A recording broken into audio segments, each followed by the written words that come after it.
Once again, we're broadcasting, producing a tape for the State Library Archives in Frankfort, Kentucky, for the Pogue Library at Murray State University, and as a grant from WCBL Radio in Benton, a tape for the Marshall County Library System. Our guest for today is Brother A.M. Johnson. Did I get that correctly? And you are a retired minister?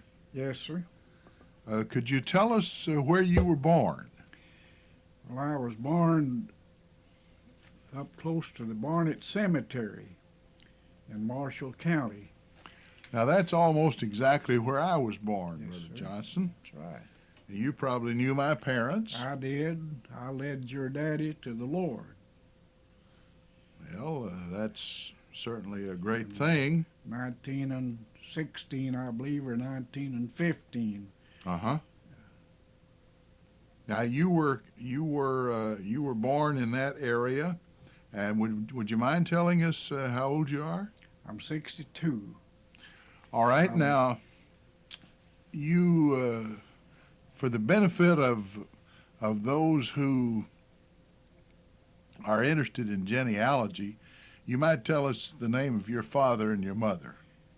George Washington Johnson was my father's name, and my mother's name was Sally Lentz,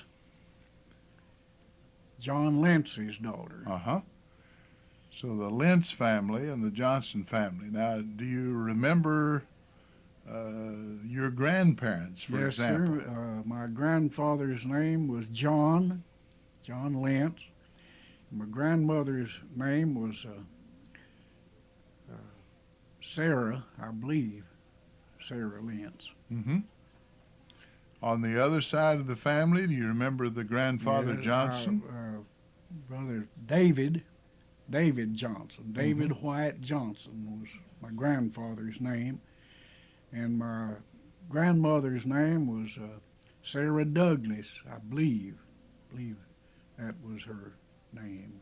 Well, now, the Johnson family is a rather famous family. There's a little bit of argument about who is the most prolific family. The encyclopedia that I read says that Smiths are, but I noticed on television recently some of them said the Johnson family was number one. Be that as it may, there are a lot of them. And I believe there was a Johnson schoolhouse back in that general part of the world, wasn't there? But that was a Johnston. Oh, it had a schoolhouse. T in it. I see. Yeah. I didn't know that before. Now, my grandfather came from North Carolina, according to my daddy's word. Mm-hmm. He might have stopped in Virginia. I know Ruth Henderson or Ruth Johnston had it that they came from Virginia. Mm-hmm. But my father told me that my grandfather came from North Carolina with a half-brother, Billy Johnson, Mm-hmm. and settled there on Jonathan Creek close to the Bishop Old Water Mill between Olive and Jonathan Creek, and had a tan yard. He tanned leather, tanned hides. Yes. And Uncle Billy made saddles and shoes. That was his occupation. Of course, he bought a lot of land in the Jonathan Creek bottom, I think $5 an acre. And he had enough land for every one of his children to have a place. When he died, he had his will fixed up. We smile at the thought of $5 now, but it wasn't so easy to come by in those days. And I know when the land office opened at Wadesboro in February of 1823, they were selling the land for $1.50 an acre at that time. But a lot of people were unable to buy, so history says, and eventually it dropped even lower than that, down to $1 an acre. But if you bought a section of land, which a lot of people were attempting to do then, they had large families and they could farm 640 acres, and $640 just didn't fall out of the trees very easily, did it? Yes, sir. Well, what school did you attend? The Stringer School. Stringer School. Now, I believe that's the first time I've heard the name of that school, although yesterday the Well, superintendent it told me was- there were 56. Is that what he said? It seemed like he said 56 schools in the county at one time. Well, I don't remember how many, but Dexter Clayton taught this school in 1917 while the big snow was on. Mm-hmm. And I was just 16 years old, or 17, before the year was out. We started school then in July and went till Christmas. Mm-hmm. That's as long as the school lasted. But we, during that big snow that came in 1917, he was our teacher. Yeah. Well, I've heard my father talk a lot about how great that snow was, and I have since read a number of things about it snowing. I believe they said in Murray, for example, it started snowing on December the 7th. That's as right. the night the high school burned there, and the snow stayed on the ground till about the 1st of April. Yes, sir. That's right. Now, we've seen perhaps bigger snows on individual one-snow basis. We've had colder single days, for example, February 23rd, 1963, but we've never had anything like the No. winter. Maybe you could tell this. I've heard some of the older people say that the Tennessee River froze over. Yes, sir. It froze over plumb on up to the Tennessee line. Mhm. And there was a man down close to Little Cypress that worked on an island out there, and he drove his team across on the ice. Yeah. I'd been And afraid the to boys try. walked across the ice over Egner's Ferry, but I Mhm. didn't tackle it. But I went with the boys, and there was 2 or 3 Mm-hmm. of them that walked across on the ice at Egner's Ferry. And I remember when it water went down and left the ice, Mhm. and when it cracked, when the ice cracked and broke, why, we thought the Germans was right over here bombing us. It went like bombs. Oh, you it see, made a tremendous all the way noise. all the way down the river. It just went a tremendous noise. We thought it was bombs. We Yeah. just thought they were bombing us. Yeah. Well, that would have been some terrible winter. And I think that I've picked up a few stories about people would have their horses have corks. Ice shod, they called them. Yeah, ice shod. They And took one cork on the back and turned it one way and sharpened it, made a wedge shape out of it. Mhm. Then they turned the other one the other way and made a wedge shape out of it. Mhm. Then they took and put sharp on the toes, Yeah. wedge on the toes so they could hold. And that way they would they'd maybe cut a tree in the woods and sort of drag it up to the house and saw it up in the yard. We did that every day. My grandfather, Lentz, was staying with us, and he Mhm. was 70 years old. And we were out of wood. We hadn't cut any wood. We killed our hogs Friday evening and got them in the smokehouse Friday evening. Came that snow that night. And the next day, we burned up a picket fence. Didn't have any wood, and we had a fireplace. And we never cut wood on Sunday, and of course Saturday the snow was so deep, we didn't get out to cut it. We just burnt the fence, Mm-hmm. and Sunday and Saturday. Mm-hmm. And then on Monday, we cut down a tree, and my grandfather took a forked tree and made what he called a lizard, Yes. and bored a hole in the end up here and put a chain through it and a double tree on it. And then he put a plank across, or 2 before, across back here. And we put the butt of that tree on that lizard. and hitched the team to it and drug it up. And that kept the butt of the tree from digging in the ground, you see, held it up. Yes, sir. And we also made a snow plow, a wedge shape, a V shape, and hitched the team to it and plowed us out some paths to the neighbors' houses Yes, sir. where they could visit one another during the snow. Well, yeah. And we drove nails in our shoe heels and filed them off, filed the head off, so that we could stand up. That nail helped it. That'd have been rough on linoleum rugs. Though. Yeah, but they didn't have any then. Didn't know anything about linoleum rugs in our neighborhood at that time. I said that because my mother used to bet on buying a linoleum rug. Of course, they don't do that now much anymore. They have carpets, tile, and so on. Well, let's get back to Stringer School. Do you remember anything about some of the teachers you might have had there? Yes, I had a fellow by the name of, the first teacher I went to was Miss Murdy Ross. She was 16 or 18 years old. That's her first school. Mm-hmm. And then we had a fellow by the name of Frizzell, Euless Frizzell, and a John Gillihan, and we had a lady, Lassiter, Yes. from up in Callaway County. Ari Lassiter, I believe was her name, Ari Lassiter. Mm-hmm. And then we had Dexter Clayton, we had Cherry Johnson, we had Leonard Davenport. You know, I remember Mr. Leonard. He and his brother Gus ran a store at Hardin when I was a little boy. Yeah.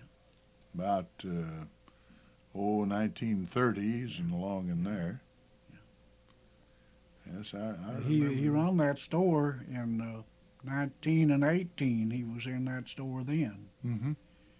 I didn't know when they started, Yeah, but I do know they were operating. he might have just clerked in there at that time. He might have not owned it. But, he was in there. I bought a pair of shoes from him. Yeah.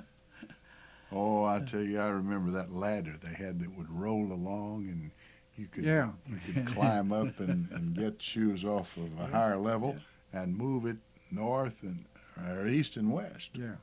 It was on the south wall. And I thought that must be something that New York had never seen. Yeah. Oh, that was great. Well, you remember an awful lot about your teachers. So what was your favorite subject? Well, I liked history and geography. History, geography, reading, and so on. Yes, Since you I made a preacher, liked reading good, but I didn't like grammar. I never did get into the grammar or arithmetic. They called it back then. They call it mathematics now, but back then we called it arithmetic. Well, that was about the only branch of math that the average person used every day, and we didn't have grades then like we do now. We had first reader, second reader, and third reader, and fourth reader, and fifth reader. And the same way with the primary geography and primary history, and then the advanced geography and advanced history. And the eight grades then were about, we about finished what we'd have a high school today. We got about that in the grade school, in the country school. Possibly even more in reading, writing, and arithmetic than you would have. Because they have so many more subjects today than they had then, but they took them more thoroughly and more deeply. Well, they taught us then, and now they listen to us recite. Yeah. But they taught us then. If we didn't know anything, well, they would teach us and tell us, explain it to us, and teach it to us, you see. And now the children almost have to work it out for themselves. Yes. All right, now, what were some of the things you enjoyed playing when you were at school, for example? Well, we had softball. We enjoyed that, and we had what they call based. It was a running game, and they had based, Mm-hmm. 4 Mhm. round, and you'd make it round. Mhm. You get to that based before they caught you. Why, When you were you on made- that, you were safe. you was on the based, you was safe. Yeah. Uh-huh. And then we'd climb saplings, us boys would, and bend them over. And another boy'd go up and get on, and he'd come down the other boy and get a hold of his heels, and they'd keep on till they brought the tree down. All the way down And to the then ground. they trimmed it up, and we had us something to go up and down on, you know. Yeah. Yeah. Built And we a, had flying jennies too that they made. Mhm. They'd cut down a hickory tree and then trim off a axle like, and put a plank down over it. yes. Grease it with axle grease, and then one to get on one end of the plank and the other on the other, and somebody'd give us a push, and we'd go round and round. Oh, that merry-go-round. yes, my homemade Yeah, merry-go-round. yeah. Well, good. Were you ever married? Yes, sir. I married in 1919, the 21st day of December, Mm-hmm. to Pearline Wyatt. All right. Is your wife still living? No, she passed away the 2nd day of March of this year. Oh, it's been recently. Yeah. Did you have any children? Yeah, we have three daughters. Mm-hmm. Are they They're- in this area? Well, 2 of them are. One of them lives on the Griggstown Road. Mm-hmm. She has two boys, and one of them is married and got 2 boys, and then the other one is married, and they're living with me. So you have at least 4 grandchildren then. Well, they have 6 grandchildren. Well, we have 7 grandchildren, and we have 5 great-grandchildren. Very good. Now, when did you you became a preacher? How did you get interested in that? Well, I was converted in 1915, the 21st day of December, on my birthday. I didn't know it was my birthday till the next day. And that night, as I went home, I felt the urge to preach. Mm-hmm. And of course, the next day, I walked and went to Stringer School and went through the woods. We had a path that we could walk and go through a nearer way. And I preached all the way to school. Mhm. And I don't guess anybody heard me, but You were I preaching preached. anyway, It was yeah. in me, and I preached. And my father said that several times I would get up at night and stand by the bed and preach in my sleep. And I didn't know it till the next morning. My daddy would tell me about it. And, Well, did you become minister of a church somewhere after in- that, shortly? Or? yes, in 1919 I was ordained. I preached my first sermon in 1918 Where was this? at the Olive Baptist Church. The Mhm. 3rd Sunday in July of 1918 I preached my first sermon. And then in 1919 the church ordained me. Mm-hmm. And Zion's Cause Baptist Church here on That's 68 out- Highway Yeah. going toward Paducah. Yeah. Called me as pastor. Mm-hmm. I filled out the unexpired term of Brother not Lorenzi, but Poley Henson, J.N. Henson. Yes, sir. He was pastor, and he resigned and went to Florida, and they called me to finish out his year. They just called annually then. Mm-hmm. And then after the year was out, why, I begged them to call another man from Martin, Tennessee, a fellow named Carlton. And they said, well, we'd like to have you, but if you'd rather for us to call the other man, we will. So they called him, and they called me then at Union Ridge. I see. I was How many years did you preach altogether? 64.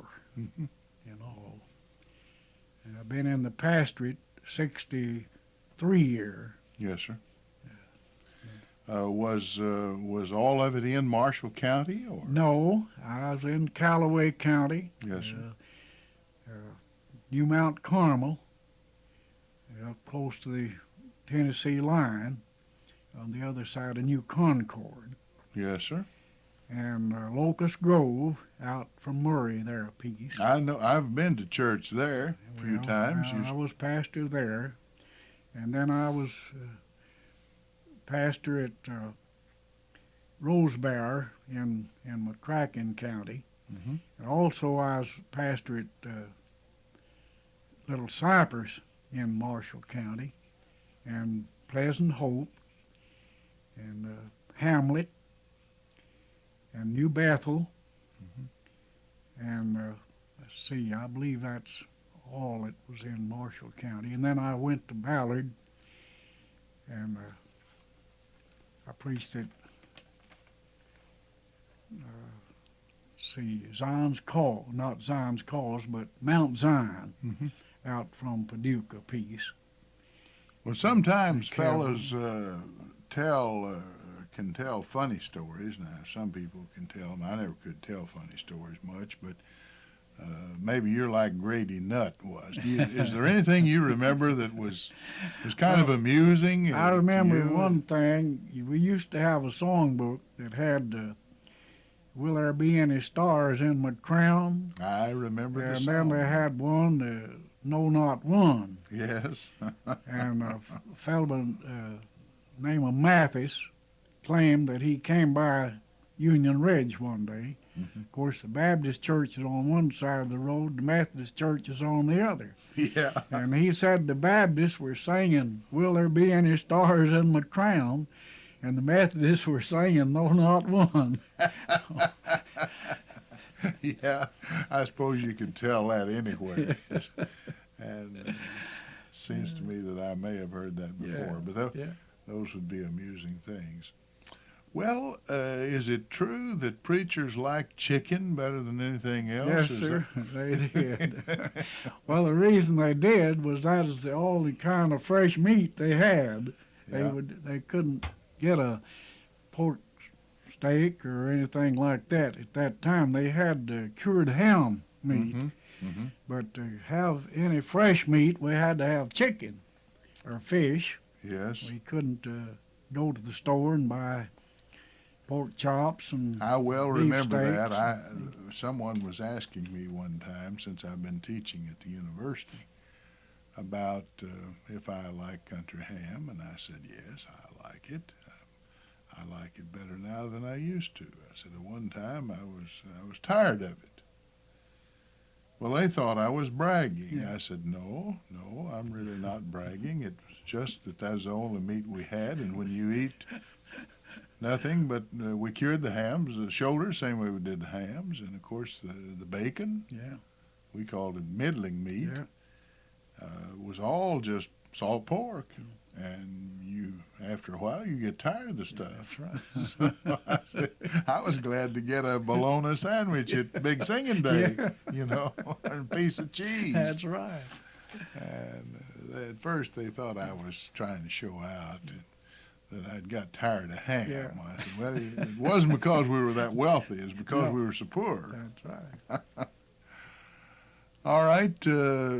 You then preached throughout your life, so I don't guess you didn't do much farming or anything of that kind. Yes, I farmed the first 2 years of my marriage. Mm-hmm.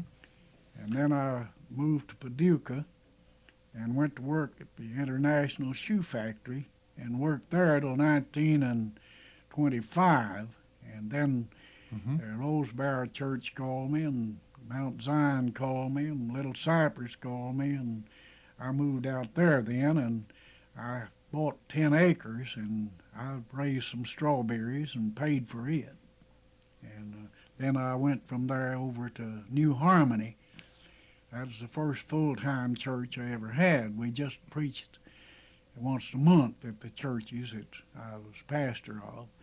But I went to New Harmony full-time in 1930 and stayed there till till 36. Then I went to New Bethel, at the New Mountain, over at New Mount Carmel in Callaway County, and Locust Grove and Olive.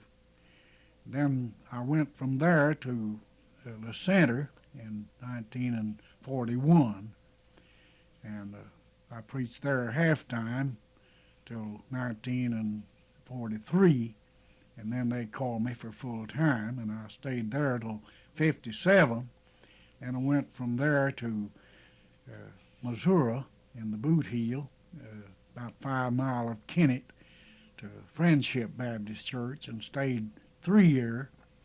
And then I had to have a gallbladder operation, and I came back to Kentucky and went to preaching out at Mount Pleasant, out from the Center of Peace. Stayed there until 71, and then a group came down and wanted me to come up and help them with a mission in Marshall County. So I came up here and helped them, and when they got strong enough to go organize a church, why, they called me as pastor. So I came up here then and pastored the church until 79, and I had a heart attack in 78, and I got in poor health, and I retired. And so when their preacher that they called left back in April, I believe it was Easter Sunday, well, they called me back to be their interim pastor, and I'm still out there preaching every Sunday and Sunday night out in Pleasant Valley. You're still in the harness. I'm still in the harness. Yeah, I've been in the harness all the way through. I've been supplied with Calvert City and Olive and Union Ridge and different churches. I supplied for them. Well, you've had pretty good health, apparently. Yes, sir, I have. I've had good health. Well, let me ask you this. Was it because you drank sassafras tea in the spring? Well, we drank sassafras tea all right, but I was raised on turpentine, and I think that, you know, you hear people say, well, he's as tough as a pine knot. Yeah, I've heard that. And I think that's what it is. I was raised on turpentine, and it's still my main medicine. I use it for almost everything, internally and externally too. Did your mother ever hang a bag of asafoetida around your Yes, sir. I've had the asafoetida around my neck. And that's kept the disease off. The rag, the final rag, is on my chest that I had to keep on until way along in the spring, and it had to come off then. It didn't, you couldn't take it off. It had to come off. But we learned to kind of loosen up the pins, you know, or the threads that was sewed on with, and break them so they'd come off easy, get rid of them. Yeah.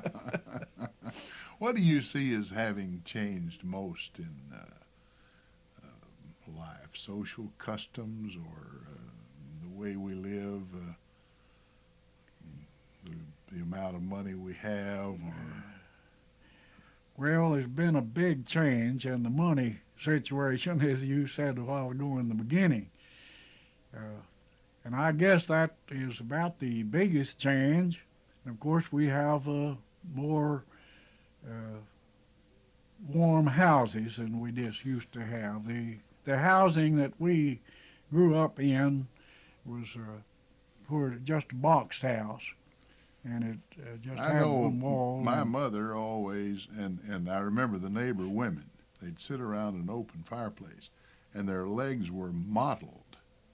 Do you remember seeing that? It looked as if they'd baked them around the fire so much that that'd stay there till the spring came around. Yeah. And we would turn around to keep warm at the fireplace. Your back would freeze and your shins would burn up. That's right. And you turn around. That's right. Reverse it. Yes, sir. We'd turn around in our chairs a lot of times, turn our chairs, warm our backs, and then turn our feet around to them. And I remember Dad would always bring the water bucket in and set it on the hearth at night to keep freezing so hard that it'd break the handle out of the dipper, That's right. trying to get it Yes, out sir. the next morning if you didn't. Always had to do that. Yes. Keep it by the fire. Brother Johnson, it's been a real pleasure having you, and we're glad that you came. Is there any last final words you have before we sign off? Well, not that I know of, only I just appreciate the privilege of talking to you about this and telling you what I've been through and all. I appreciate it very Well, much. I'm sure it's society's privilege because over the years we'll have these copies made and kept at the various libraries in the program. I'm Ray Mofield. You've just heard Brother A.M. Johnson. I started to say retired Baptist minister, but he's back in harness again, at least on a temporary basis.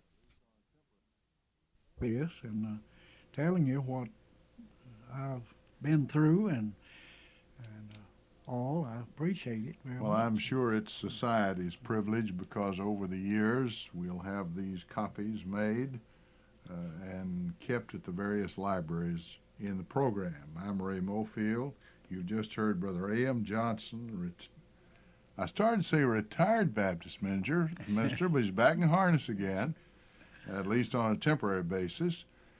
And we're doing this for the State Archives in Frankfort, for the Murray State Pogue Library, and for the Marshall County Library with a grant from WCBL in Benton.